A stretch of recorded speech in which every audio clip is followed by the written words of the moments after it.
Chị nó đau mà đau, chị nó chân nhà ly, chị nó đau mà đau, nhà lì chị đã, nhà lì chị bằng, ai chị đã, ai chị bằng, em kêu qua càng nhối nhìn trên tên, in dòng nhẹ quá mặn, em kêu qua càng nhối nhìn trên tên, in dòng nhẹ quá mặn.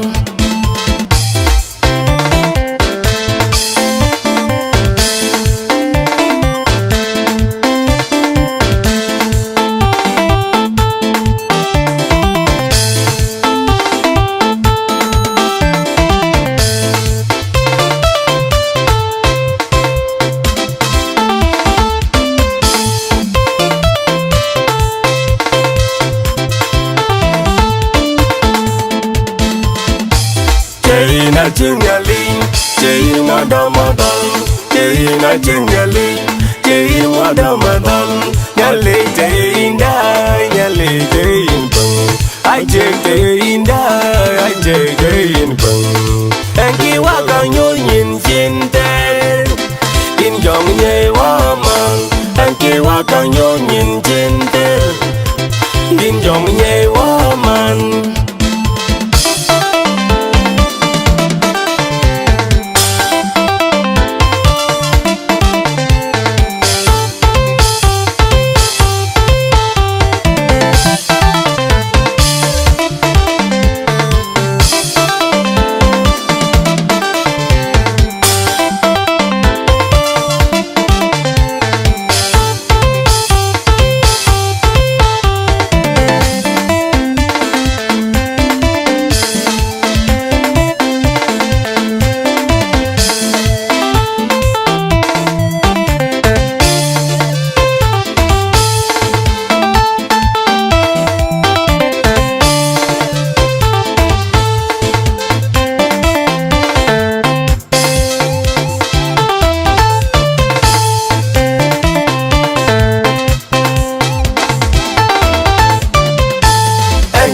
Càng đau, em kêu càng lạnh, em kêu càng đau, em kêu càng lạnh.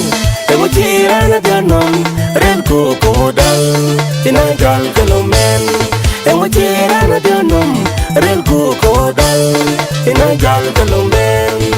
Em kêu càng nhún nhìn trên tên, in dòng nhẹ quá mặn. Em kêu càng nhún nhìn trên tên, in dòng nhẹ quá mặn.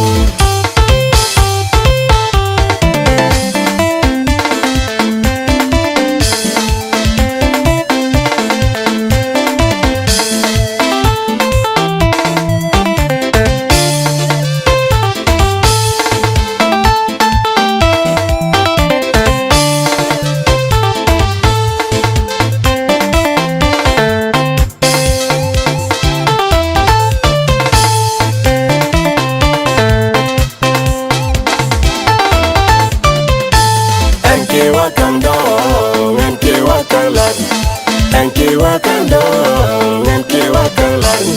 Em muốn chia ra cho nồng, rel cô đau, thì nàng gal kalomen. Em muốn chia ra cho nồng, rel cô đau, thì nàng gal kalomen. Em kêu càng nhún nhìn trên tên, in dòng nhẹ quá mặn. Em kêu càng nhún